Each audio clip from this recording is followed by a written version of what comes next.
З месяц таму улады закрылі трэнажорную залу рэжыму ў паставах. Афіцыйна за парушэнне правіл супрацьпажарнай бяспекі, а фактычна за грамадзянскую пазіцыю ўладальніка. Яшчэ адной прычынай можа быць назва, у якой улады ўгледзелі крамолу. Ну не можа ў Беларусі быць двух рэжымаў. Рэжым у нас толькі адзін. Неужели опять диктатура Лукашенко? Вот он тут ездит, и режим написано. Ну что вы хотели этим показать? А гэта была адна з найлепшых трэнажорных залаў, прычым не толькі ў паставах. Залу 6 лет в этом году исполнилось. Зал делался для себя изначально, потом уже пошел как бизнес, потому как хотел, чтобы в городе был хороший зал. Людзі ахвотна прыходзілі сюды займацца. Абсталяванне было якаснае, кошты невысокімі, ды не пакідалі тут кліентаў сам-насам з жалезам.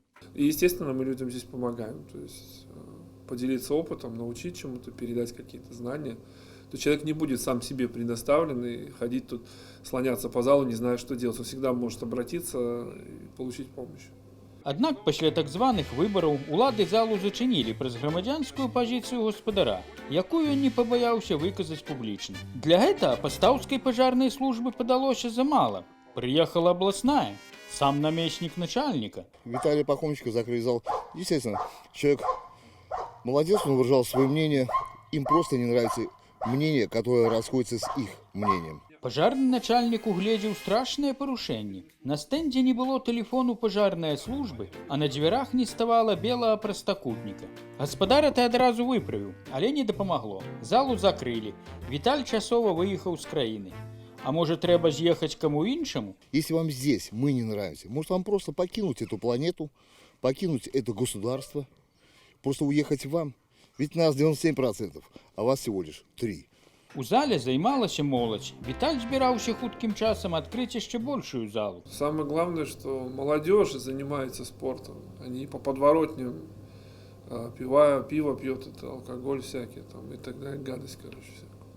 Люди занимаются для здоровья, то есть и молодые, и старые, разные возрасты. Это полезно.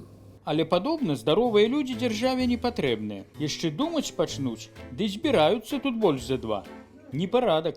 Больше 2 не собираться! А кто соберется в тюрьму? З Віталём Пахомчыкам цалкам згодны і трэнер з Глыбока. Сейчас ставка делается только на прибыль табакерок, алкоголя, то есть здоровый образ жизни у них не в тренде. Им не нужны свободные люди, не нужны свободные мысли, им нужны рабы. У савецкі час у школе нас вучылі, што савецкі народ будуе камунізм, найвышэйшы грамадскі лад, а атрымалася, што ў выніку мы вярнуліся да ладу рабаўладальніцтва. Зараз трэнажорная зала ў паставах не працуе.